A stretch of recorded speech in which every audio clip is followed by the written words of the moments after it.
Hola, soy José Luis Díez Pérez. Estamos acá para compartir nuestro primer año de casados. Hola, soy Ruth Díez Pérez y vamos a compartir y disfrutar este tiempo recordando cómo fue nuestro primer año de matrimonio. Así es, la primera pregunta que tenemos es, ¿será que nos costó el primer año de casados? Qué cosa, ¿verdad?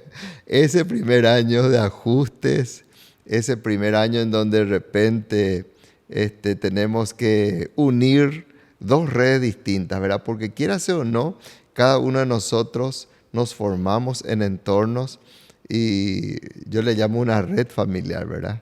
Y ese tiempo de ajustes en donde comenzamos a compartir la convivencia, muy jóvenes. Nos casamos jovencitos. Yo acababa de cumplir 22 años. Ella acababa de cumplir 19 años.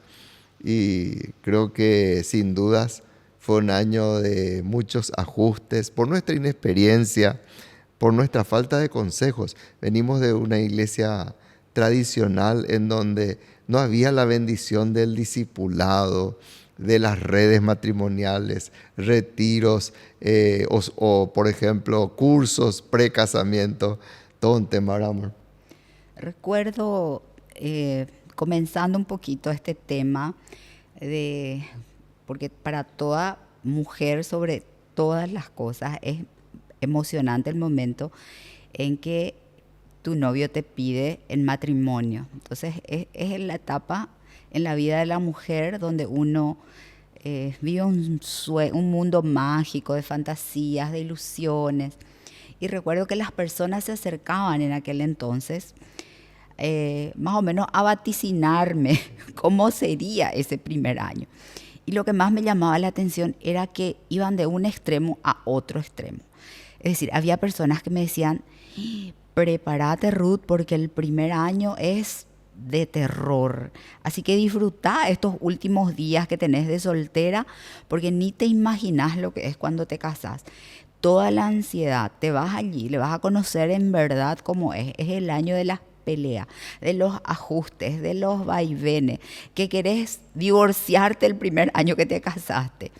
Y había otro grupo, llamativamente el polo opuesto, que me decía que el primer año de casado era el cielo en la tierra. Es el año donde el enamoramiento todavía estaba a flor de piel, donde todo era maravilloso, donde íbamos a vivir el mejor año de todos los que nos tocaran vivir sobre la tierra y que me preparara porque después iba a caer en la realidad de que los siguientes años iban a ser catastróficos y de terror y que disfrutara mi primer año de casada. Entonces eran dos extremos. ¿A quién creerles? No, pensaba yo, ¿será que no existe un equilibrio? Más aún que me estoy casando en Dios. ¿Será que el matrimonio es o tan o muy?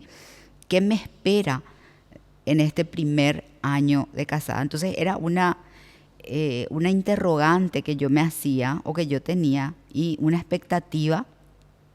Y las personas no pensaban nunca que tal vez nosotros ya meditamos, ya pensamos, ya entendíamos que nos íbamos en una decisión seria y madura y consciente que estábamos tomando, dispuestos a afrontar lo que venga.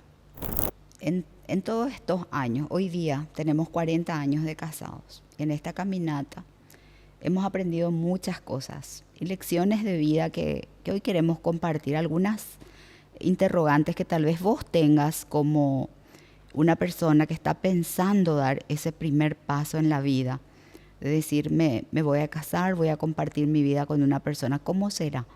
Entonces queremos brindarte un poquito de nuestra experiencia en estos 40 años de caminar juntos.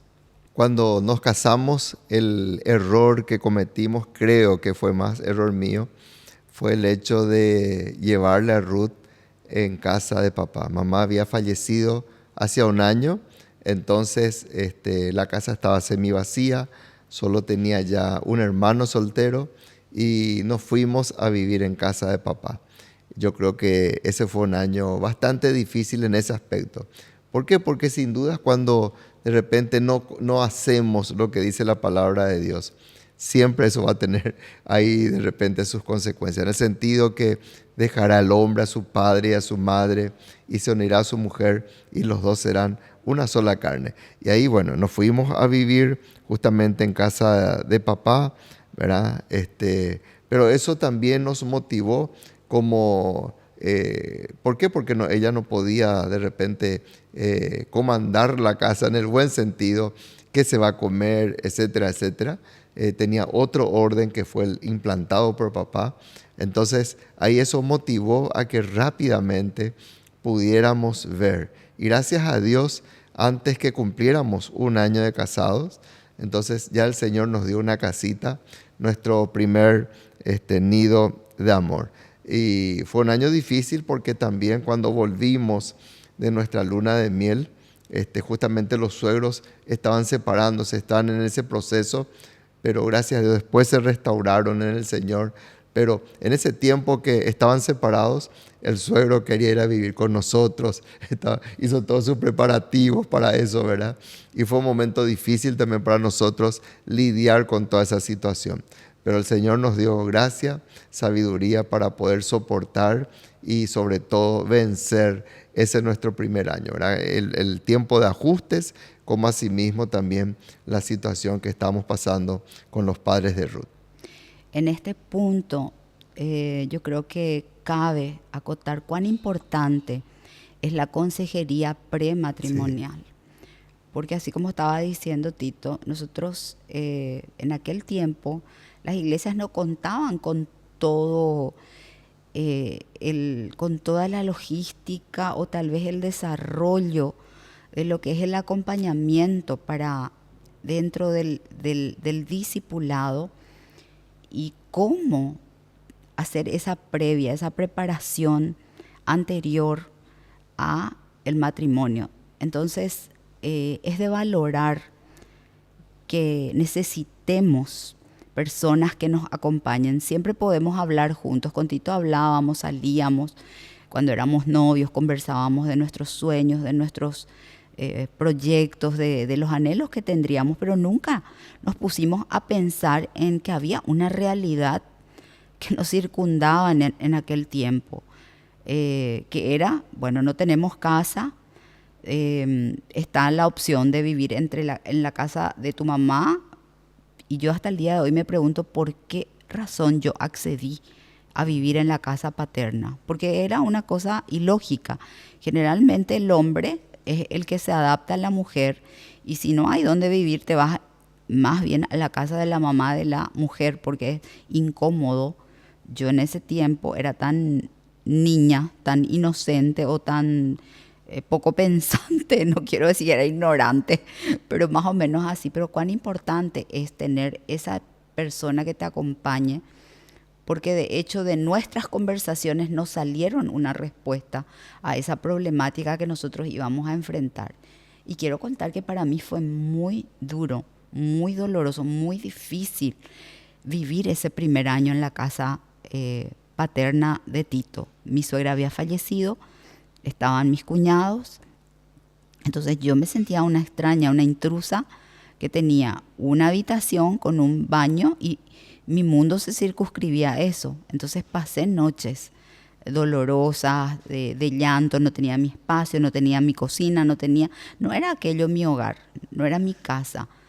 Si hubiéramos tenido un buen consejero que nos hiciera ver todo lo que eso iba a implicar, porque aquello acarreó entre nosotros muchas discusiones, muchos roces, muchas disputas. Eran noches que a veces no dormíamos porque el estrés era grande. Tal vez vos estás ante una situación similar. ¿Dónde vivo? ¿Dónde me voy a vivir? Tengo mi espacio. Entonces, qué importante es acercarse y buscar consejo.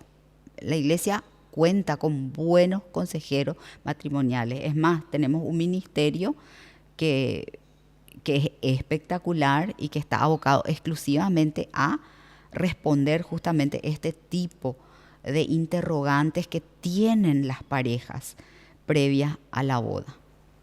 Es cierto, por eso es tan importante que ese primer año de casados, ¿verdad? La parte más difícil que estaba compartiendo Ruth, ¿verdad? Ese tiempo, encima el tiempo de ajustes, el hecho de estar en un lugar que ya no es nuestro lugar, porque quieras o no, como ella estaba contando, ¿verdad?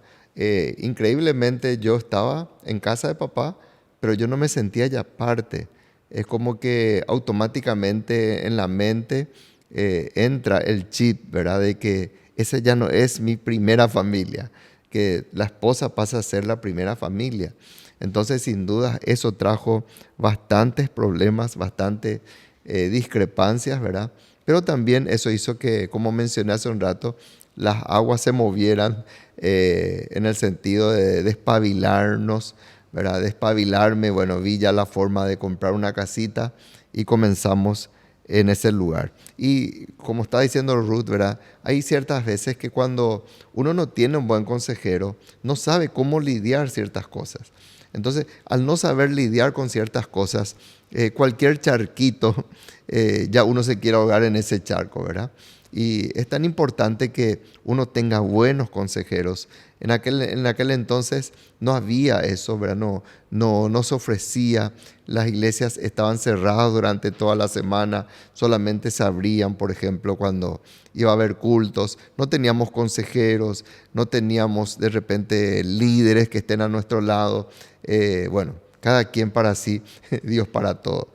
No digo que no estoy criticando, eso solamente menciono. Esa era una realidad de la iglesia en aquel entonces, ¿verdad? Entonces, en base a eso fue que nosotros también estuvimos viendo que cuando comenzamos la casa del Señor, ver todos esos detalles, ¿verdad? Otra de las cosas muy difíciles en el primer año de casado fue mi machismo, por el hecho de que yo venía de un hogar machista.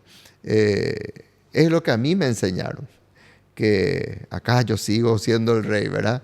Recuerdo una anécdota ya de novios que nos causó siempre gracia, ¿verdad? Que en una oportunidad yo me fui, preparé el tereré y comencé a servirle a Ruth y papá vio eso, ¿verdad? Y papá también, como él fue instruido en eso, después que Ruth se fue, me retó tanto y me dijo, nunca más hagas esto, ¿eh? Nunca más le cebe el tereré a ella. Ella es la que te tiene que cebar, ¿verdad? Y bueno, eso fue algo que de repente parecía como marcar mi vida, pero eran tiempos después en el Señor de cortar esas maldiciones. Recuerdo que al comenzar a vivir juntos, cómo fue nuestro primer año de casados. Yo siempre digo que en mi experiencia, y no generalizo, porque no todas las experiencias son iguales. Así como dije al comienzo, había gente que se acercaba a decirme que iba a ser un año catastrófico y el otro extremo que iba a ser un año maravilloso. Ni lo uno ni lo otro. En realidad, en nuestro caso fue un año para mí, bastante duro, bastante difícil. Fue un tiempo de ajustes, de cambios por las inexperiencias. Y vuelvo a remarcar que es importante no solamente el acompañamiento previo de consejería, sino durante esa etapa, durante ese primer tramo, porque aunque vos hables con tu pareja, existen puntos ciegos en la relación donde vos no ves absolutamente una salida, no ves un camino. Entonces, la inexperiencia te acompaña porque es algo que nunca viviste. Entonces, esas personas que te ayuden a mirar que no todo es negro, que no todo está mal, como fue en nuestro primer año. Recuerdo que mi primera comida se quemó y yo me preparé, pensaba que iba a ser la mejor cocinera porque mamá me metió en la cocina. Mamá dio una orden cuando yo me iba a casar. Nosotros siempre tuvimos una persona que nos acompañó, que era una abuela para nosotros, una nana. Y le dice a doña Eulogia, que trabajaba en casa, ahora, a partir de ahora vos no haces absolutamente nada. Eran 3 meses antes de la boda. Ani, porque a mí me dicen Ani en mi casa, Ani va a cocinar, va a lavar, va a planchar, va a limpiar la casa. Ella va a hacer absolutamente todo. Entonces, a partir de ese día, ella solamente se abocó a monitorearme. Y yo tenía que hacer, y era una maestra bien dura, al estilo bien militar. y me enseñaba a hacer la comida, los guisos, tal, y se enojaba, a veces se despacienciaba conmigo porque yo ya te dije 1000 veces cómo se hace el guiso y hasta ahora no aprendiste. En guaraní. Tal es así, sí, y solamente hablaba un guaraní. Entonces por eso que tengo un guaraní un poco, un poco fluido, porque hablaba con ella solo en guaraní. Pero le agradezco tanto porque ella fue realmente mi institutriz de todo lo que era la parte de práctica del manejo de una casa. Y a eso me refiero, que es importante también tener personas que nos acompañen en lo que va a ser la parte emocional, la parte espiritual, la parte física, de estar siendo acompañados, discipulados en eso. Y ella fue mi discipuladora de cocina, de lavado, de planchado, de todo lo que implicaba ser una ama de casa. Pero fue bastante duro, difícil. Tito tenía su estilo, su gusto. Por ejemplo, una vez me mató cuando me dijo, ¿por qué tu comida no es igual a la de mi mamá? Dios mío, yo me quería morir, porque para mí la comida que yo hacía era la más deliciosa del mundo. ¿Por qué? Porque cada uno viene con los sabores de su infancia. Nadie va a cocinar un guiso más rico para él que su mamá. Y nadie iba a cocinar un guiso más rico para mí que mi mamá. Entonces, para mí era darle lo mejor que yo tenía, lo mejor que yo conocía. Y de repente, lo que yo podía darle no llenaban las expectativas de lo que él quería. Entonces, esas cosas generaban mucha crispación. Incluso cosas así, que parecen tan insignificantes, pueden llegar a fragmentar de tal modo la relación que hay parejas que no logran conciliar y terminan en divorcio a los 2 años de casado. Por eso hoy día vemos que el nivel de tolerancia es tan bajo, pero tan bajo, que el nivel de divorcio es tan, pero tan alto. Gracias a Dios en aquel tiempo no era así. Nos aguantábamos, soportábamos, fuimos preparados y entrenados para, te decían, mi hija, acá no volvés. Una vez que te casaste te vas y resolvés los problemas y no me vengas con problemas. Y mamá decía, mercadería que no se devuelve, que es el refrán que yo les repetía a mis yernos cuando se iban a casar con mis hijas. O sea, el matrimonio era verdaderamente diseñado, ideado para toda la vida. Pero hoy día sabemos que las cosas cambiaron, el contexto cambió. Entonces, por nimiedades como la que a mí me tocó vivir, muchas veces terminan en un divorcio. Entonces yo quiero animarte a que esas pequeñeces, esas zorras pequeñas, no echen a perder tu viña en ciernes, que está en ciernes, está brotando, están comenzando a salir las primeras hojitas. Todavía no es ni siquiera una planta constituida como para dar frutos. Entonces ese matrimonio requiere de amor, de cuidado, de riegos, de errores que van a cometer ambos, pero tienen que darse ese beneficio y ese margen de equivocarse, de caer, pero no de pisotearle a tu esposo o esposa porque se equivocó, sino a darle el beneficio del error y de la capacidad de volver a levantarse y levantarse ambos juntos. Sí tuvimos muchos problemas durante el primer año de ajuste en la comunicación, en la parte íntima, hablo de la intimidad sexual, en la parte de la economía, en las diferencias, en los diferentes sistemas de creencias, de pensamientos que traíamos cada uno de nuestros respectivos hogares, de la forma que era el papá, la mamá de él como matrimonio, mis padres. Entonces fue un año bastante duro, bastante peleado, pero un año que nos ayudó mucho a ser tolerantes, a ser resilientes y a ser comprensivos el uno con el otro. Y ganamos, yo creo que en ese primer año ganamos como 20 años de experiencia. Y sí, por el hecho que, así como estaba mencionando, ¿verdad? No teníamos consejos. Papá no le tenía a Cristo todavía en su vida, tampoco sus padres. Mi mamá, que era mi consejera espiritual, falleció en la iglesia. No encontrábamos esos consejos. Nos casamos vírgenes, ¿verdad? Y una cantidad de cosas que no sabíamos, ¿verdad? No sabíamos a quién preguntar. Y eso es tan importante hoy. Entonces, como ya estamos mencionando, creo que varias veces recurrir a los buenos consejos y a consejeros que nos hablen en el temor de Dios y sobre todo con el testimonio de una vida que agrada a Dios. Sin dudas, el matrimonio tiene que ser como, no sé, yo tengo bonsái que hay que regarlo, ¿verdad? Y el matrimonio para mí es un trabajo de a dos. Tanto el hombre haciendo su parte, ¿verdad? Como la mujer. Para mí es tan importante esa área. Hay un versículo que para mí es clave, que Pablo, por ejemplo, le dice a Timoteo: aviva el fuego del don que está en tu vida.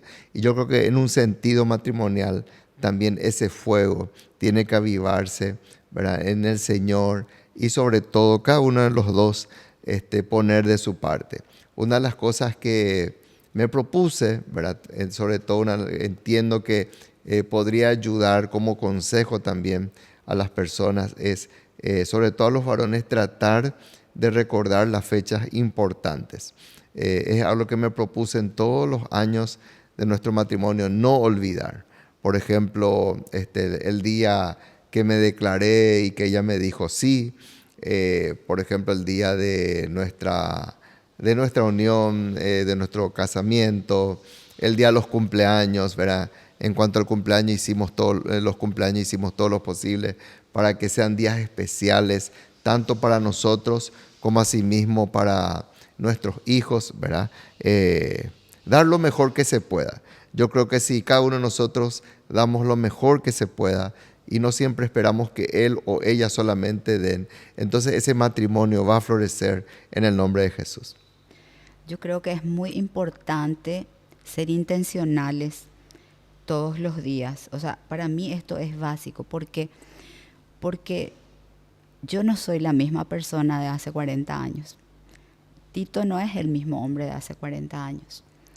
Es decir, cada día vamos cambiando, vamos entrando en nuevas facetas, en nuevas etapas de la vida. Yo necesito seguir conociendo al hombre con el cual estoy casada. Entonces a veces nos detenemos en él era tal cosa, él fue tal cosa, él era así. Pero muchas cosas cambiaron a lo largo de los años. Entonces yo tengo que, así como reinventarme, también entender que él está sufriendo cambios de pensamientos, de tiempo en la edad que nosotros estamos atravesando. Es muy difícil, por ejemplo, entender lo que son las nuevas generaciones o las nuevas costumbres generacionales. Y no hablo como algo malo, sino que de repente el interactuar con esta nueva generación nos hace ver que cometimos errores en el pasado que hoy necesitamos revertirlos. Y para eso necesitamos de esa intencionalidad. Es decir, nosotros nos proponemos cada día ser mejores el uno para el otro. ¿En qué cuestiones él tiene nuevos sueños, nuevos anhelos? Entonces, tratar de entender esa nueva proyección. Estamos ya en una etapa de personas que se jubilan, pero para nosotros la vida es como que está empezando, es una nueva etapa. Entonces, ¿cuáles son sus sueños para este nuevo tiempo? ¿Cuáles son sus anhelos? Yo tengo que tener la intención sana, saludable, de acompañar y conocer ese nuevo proceso. En nuestro caso, por ejemplo, nosotros tenemos como costumbre mantener ciertas tradiciones con nuestros nietos, por ejemplo, participar y estar juntos todos los sábados. Esto hace que nuestro vínculo familiar se fortalezca, nos anima, nos motiva, nos desafía a ser mejores, así como un día queríamos ser los mejores padres, hoy queremos ser los mejores abuelos, hoy queremos ser mejores suegros, lo cual no es fácil, porque cada uno viene de su trasfondo, de su historia familiar.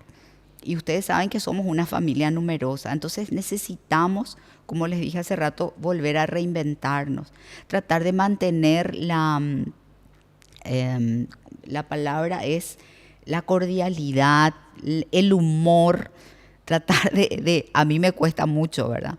Pero el reír, el acompañar a la familia en momentos dolorosos, momentos difíciles, pero tratar de mantener esos momentos de conversación sana, saludable, no traer, intencionalmente lo hacemos, no traer a colación en los momentos que estamos reunidos problemas, sino hablar de cosas que nos levantan, que nos motivan, que nos edifican, de logros alcanzados, de cosas que pudimos y no de aquellas que no pudimos.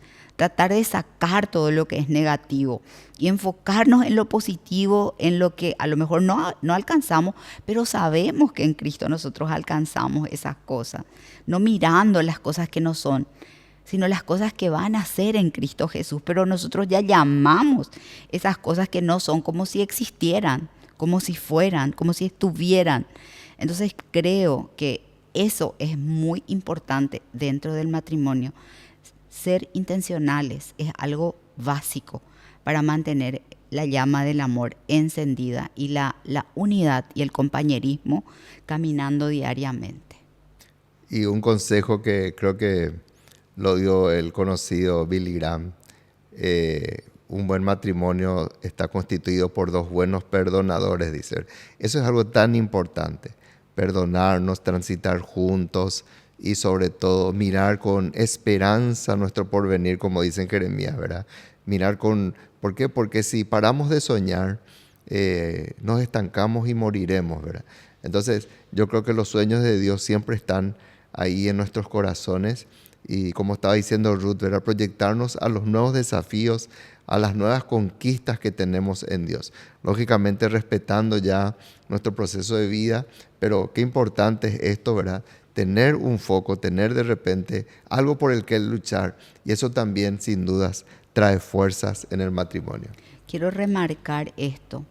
Nunca terminamos de conocernos todos. Hay cosas de tu pareja que después de 40 años vos te vas a despertar un día y decir, Dios mío, pero yo con quién estaba. Y ante esas situaciones vas a tener que buscar en Dios una respuesta para enfrentar esa nueva persona que vos no sabías que existía. Esto es malo, no es malo en sí mismo. Yo creo que dentro de todo es algo bueno porque también descubrís que vos nunca terminás de conocerte a vos misma. Es decir, había áreas en tu vida que eran capaces de sobreponerse, de reaccionar a situaciones. A veces son situaciones buenas, vos decís, ¿de dónde salió este hombre que nunca me dedicó canciones de amor y ahora de repente está tan romántico? O ¿por qué se volvió tan cascarrabia de repente con los años? ¿Por qué? Porque siempre estamos cambiando.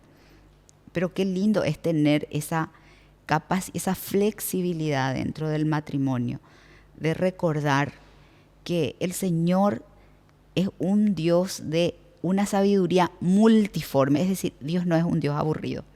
Dios es un Dios que siempre está creando cosas nuevas. Por eso Él es Dios creador. Es un Dios que crea, que genera. Y qué lindo en el matrimonio que vengan cosas nuevas. Mismo que sean cosas duras y difíciles, hacen que de tu interior broten vetas de piedras preciosas que vos ni sabías que existían, pero que estaban allí guardadas y que tal vez si no sucedían ciertas situaciones, jamás ibas a descubrir que eras capaz de tener tanto potencial maravilloso y siempre en Dios. Siempre en Dios nosotros tenemos esa capacidad de reinventarnos, de salir adelante, de renovarnos, de ser jóvenes nuevamente. ¿Qué consejos podemos dar? Creo que ya podemos opinar un poquitito y dar consejos a aquellos que quieren casarse o a los que están iniciando el matrimonio. Uno de los consejos que podría darles es primeramente buscar la voluntad de Dios, que sea la persona correcta. Yo creo que no en vano un pastor dijo que es la segunda decisión más importante en la vida. O sea que hacerlo en la bendición de nuestro Dios. yo creo que casarse con la persona equivocada es una de las mayores tragedias que puede ocurrir, ¿verdad? Segundo, hacerlo por amor. O sea que casarse muy enamorados. Eso es tan importante. Establecer el pacto y sobre todo el amor. Muchas veces el amor sostiene el matrimonio, otras veces es el pacto, pero cuando van estas dos conjunciones de amor y pacto, eso es algo que va a sostener el hogar. Por eso la Biblia habla, vuelvo otra vez al primer tema, ¿verdad?, de no casarse en yugo desigual. Y el yugo desigual no es solamente, como dice el apóstol Pablo, el crédulo y el incrédulo. El yugo desigual puede darse inclusive en el reino de Dios. ¿Cuándo es un yugo desigual? Cuando no tienen metas iguales, ¿verdad? Hay gente que de repente están desarrollando el curso prematrimonial y una de las preguntas es esta, ¿verdad? ¿A qué apunta? Y de repente, como solemos poner como ejemplo, ¿verdad? Él quiere irse como misionero a África y ella no quiere saber nada de África. Ese va a ser un matrimonio que va a sufrir mucho. Entonces, aún siendo hijos de Dios y teniendo los sueños y los desafíos en su vida, si es que no tienen el mismo rumbo, no están apuntando a un mismo objetivo, entonces va a ser muy difícil. Yo recuerdo que antes de casarnos, en una de nuestras caminatas, yo sentí de parte de Dios en mi oración, en mi tiempo devocional con Dios, de que Dios nos sacaría de Asunción y que nosotros no viviríamos en Asunción. Y en una de nuestras caminatas, me acuerdo el lugar exacto, en el Parque Caballero, cuando eso no era tan peligroso, el Parque Caballero en Asunción. Estábamos caminando allí y yo le dije, yo siento esto de parte de Dios. Y ella es asuncenita, mi paraguayita, ¿verdad? Que amaba Asunción. Yo soy perujuanino, pero crecí en Asunción. También fue la ciudad en donde estudié, me desarrollé, ¿verdad? Y ahí yo le dije a ella, yo siento que Dios me dijo de que nosotros no vamos a vivir en Asunción. Y esa era una de mis últimas pruebas que yo estaba pidiendo para casarme o no. Y le dije, ¿vos estarías dispuesta el día de mañana a que si Dios nos lleva de Asunción a otra ciudad o a otro país, que sea lo que Dios quiera? Y ella no dudó en responderme que sí. Entonces yo dije que sí. Y cuando recibimos el llamado, yo tenía 24 años, cuando recibí el desafío de venir a gerenciar un banco aquí, fue que le recordé eso, porque ella sufrió en ese momento, pero recordamos lo que hablamos bajo aquel árbol en el Parque Caballero, ¿verdad? Pero es tan importante eso de tener en común y hablar estas cosas sobre lo que anhelamos, sobre lo que esperamos, ¿verdad? Otro consejo que podría dar es no vivan en la casa de sus padres. Por más que sea una piecita con baño, ¿verdad? Alquilen, pero no vivan en la casa de sus padres, a los que se casan, ¿verdad? Otra cosa que también nos damos cuenta, como está diciendo Ruth, la nueva generación espera tener todo, ¿no? Yo primero quiero mi casa, yo espero tener primero mi coche, no esperen tener todo. Ese es un consejo que podría darles. Ya he pasado situaciones con novios que de repente compraron una casa, compraron un coche y no se casaron. Y después es un problema, ¿verdad? Porque esta casa es mía, yo compré, no, yo aporté esta X cantidad. Y es un verdadero problema. Yo creo que ahí es donde nosotros, ya cuando va algo firme, estable y ya vamos rumbo al matrimonio, mi consejo sería que comiencen a comprar. Y cuando compran matrimonialmente, se compró por fin el microondas o se compró por fin el lavarropas si no te regalaron en el día de tu casamiento, ¿verdad? Entonces eso tiene un sabor especial, el poder, ¿verdad? Ir dando pasos y saber que matrimonialmente se hizo el esfuerzo de poder adquirir todo. Y por último, un consejo que también he visto en muchos matrimonios, hay gente que se casan y esperan ser sostenidos por sus padres y tener todo de arriba. Y eso tampoco es un buen consejo. Si él o ella, si él no te puede mantener, entonces mejor no casarte, ¿verdad?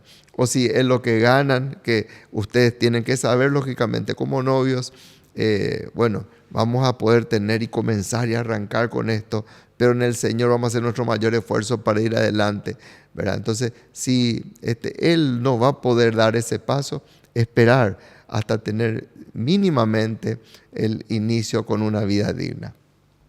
Mi consejo, bueno, iba a sonar un poco obvio lo que voy a decir, pero ¿por qué uno se casa? Uno se casa porque desea compartir más tiempo juntos. ¿Por qué? Porque el tiempo del noviazgo ya es poco. Yo recuerdo que llegó un momento que ya no soportaba estar alejada de Tito. Ya quería, ya me era... Y eso que pasábamos, papá le decía Lulu, porque él venía de lunes a lunes. Al comienzo eran los famosos martes y sábado, bueno. Pero después eso se va rompiendo y con esa necesidad que tenés cuando le encontraste, te diste cuenta que es la persona que Dios tiene para tu vida, que es la persona con la que vos querés pasar el resto del tiempo. Todas las horas te son pocas. Entonces uno se casa porque el tiempo del noviazgo ya es poco y uno quiere compartir una vida integral con esa persona. Es decir, te casas para estar con él, para hacer un proyecto de vida con él, que le involucre a él en todas las áreas de tu vida. Entonces, necesariamente, porque de eso se trata el matrimonio, ¿verdad? De construir una vida juntos.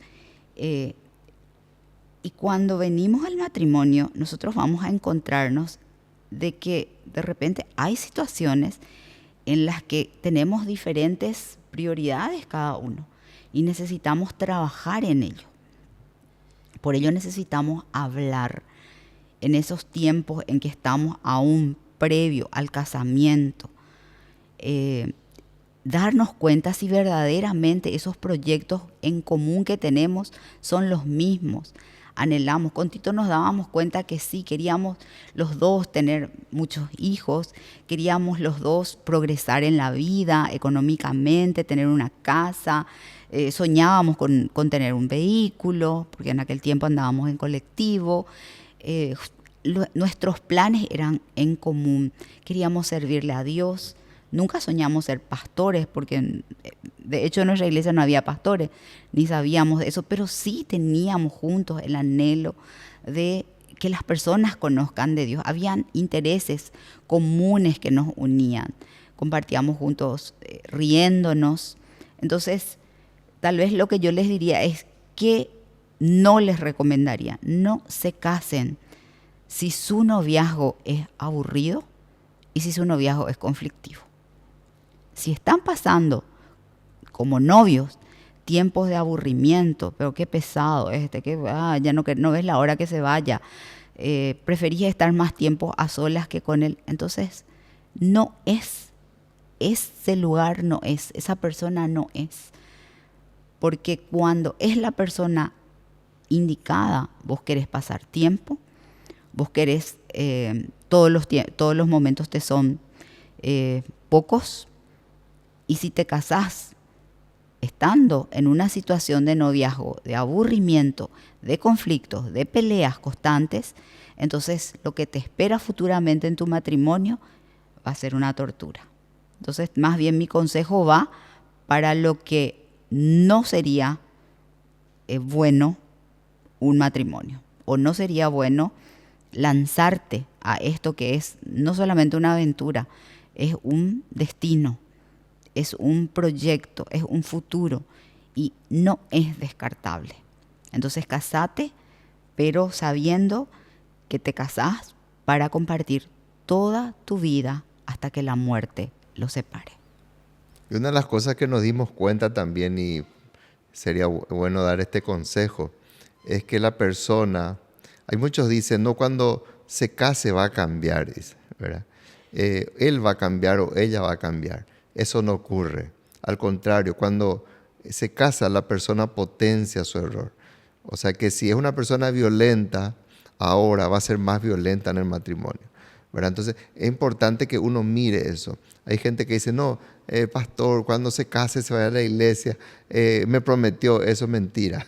Entonces es tan importante abrir bien los ojos en el noviazgo, ¿verdad? ¿Por qué? Porque cuando la persona se casa, persevera en el error y disculpen, esa es una realidad, el error se potencia. la intimidad dentro de la pareja no se circunscribe a lo físico. Hay que entender que intimidad abarca todas las áreas de tu vida, de vos como ser humano.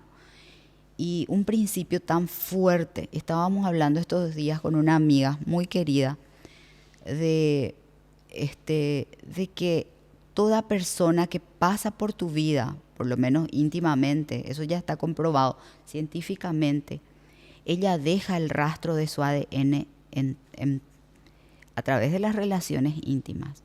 Imagínense cuán fuerte es la unión dentro de la pareja, porque el Señor dice que nos hace una sola carne, y esa una sola carne no se circunscribe a la intimidad simplemente física, sino que abarca también la intimidad intelectual, la intimidad emocional, la intimidad financiera, la intimidad espiritual, social, porque somos seres sociables, es decir, tenemos que estar dispuestos hasta a frecuentar el mismo núcleo social que nuestro esposo tiene, porque yo veo personas que dicen, no, yo quiero mi espacio. Espectacular que tengas tu espacio para leer, para hacer tu devocional, para tener tus momentos a solas con Dios. Pero en realidad tu espacio no es tu espacio, es nuestro espacio. Y dentro de ese nuestro existe el tú. Pero no está disociado, sino está englobado dentro de eso. Por ello es muy importante también casarse con una, y yo creo que acá sí se presta el término global, con un pensamiento global. Todo, somos un todo, somos un uno, somos una unidad. Desde el momento que decidimos unir nuestras vidas, ya no podemos disociarnos ni decir tu plata, tu dinero, tu coche, mi cama, mi heladera, mi cuadro, no, es nuestro, es nuestra casa, es nuestro vehículo, son nuestros electrodomésticos, son nuestros amigos, es todo nuestro.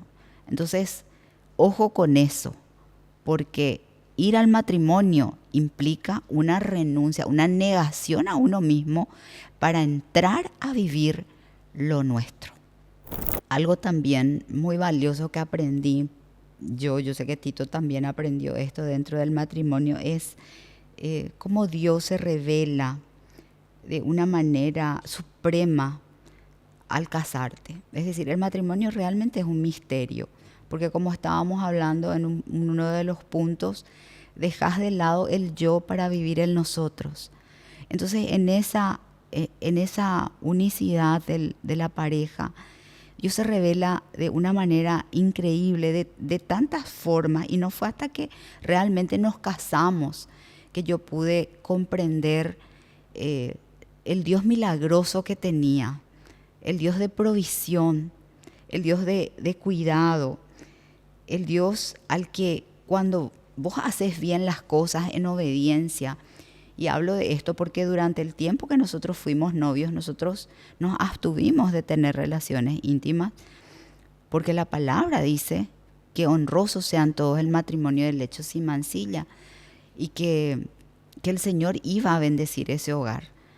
Nosotros tenemos en nosotros mismos el resultado de haber sido obedientes a Dios. Y es maravilloso haber conocido el matrimonio en primera persona para mí, en Tito, y Tito en mí. Y luego empezar a ver cómo el Señor, en medio de nuestras crisis económicas o crisis de carácter, de temperamentos, en crisis de enfermedades con nuestros hijos, fue un Dios que fue proveyendo, que fue supliendo, como Él se mostró a nosotros como el Dios que sana, el Dios que provee, el Dios que nos cuida, el Dios que nos defiende, el Dios que está con nosotros como poderoso gigante. Entonces sí, yo les animo, porque veo que es una generación a la que le cuesta dar el paso de decir me caso o no me caso. Y quiero decirte con total convicción que hay cosas de la grandiosidad de la omnipotencia, de la omnisciencia, de la omnipresencia de Dios, que solo se te van a revelar en medio del matrimonio, donde vas a conocer realmente a ese Dios, a ese Padre, Madre, Dios en toda su plenitud y en toda su totalidad.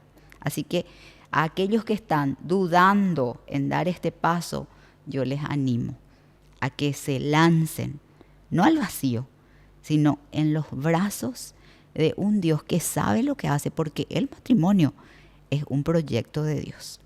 El matrimonio no nació en el corazón de un hombre. Aún antes que las leyes existieran, que el derecho existiera, Dios ya creó y ya determinó que el hombre dejaría a su padre y a su madre y se uniría a su mujer y serían una sola carne. Es decir, el matrimonio es un proyecto divino y sí resulta. Bueno, muchas gracias por haber participado en nuestro segundo episodio en este podcast. Esperamos que todo lo que hemos compartido de corazón abierto haya sido bendición para tu vida. Te amo mucho, amor. Y bueno, unas palabras para despedirnos para la próxima, Dios mediante. Un gusto haber compartido y decirles sí. Díganle sí al matrimonio. Dios tiene esa persona especial y única para tu vida. Que Dios te bendiga. Dios te bendiga.